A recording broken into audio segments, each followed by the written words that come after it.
ఏమిటి చేస్తున్నారండి? మసాలా వడలు చేస్తున్నానండి. మొక్కజొన్న పొత్తు గింజలు, పచ్చెనపప్పు గంట నానేయాలి. పచ్చెనపప్పు, మొక్కజొన్న పొత్తు గింజలు రెండు మిక్సీ కొట్టాలి. పచ్చిమిరపకాయలు, అల్లం, ఎల్లుల్లిపాయ మొత్తం మిక్సీలో చెక్క ముక్కలా కొట్టాలి. అది తీసి దాంట్లోనేమో ఉల్లిపాయలు, మసాలా, జీలకర్ర, వాము, కరివేపాకు,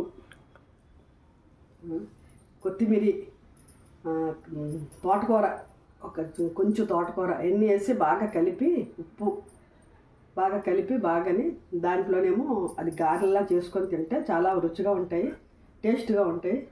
వేసి చూపిస్తాను, ఒకసారి మీరు చూడండి, ఇలా వేసి చూడండి. రెండు అన్నీ కలిపి ఇలా వేసి చూడండి.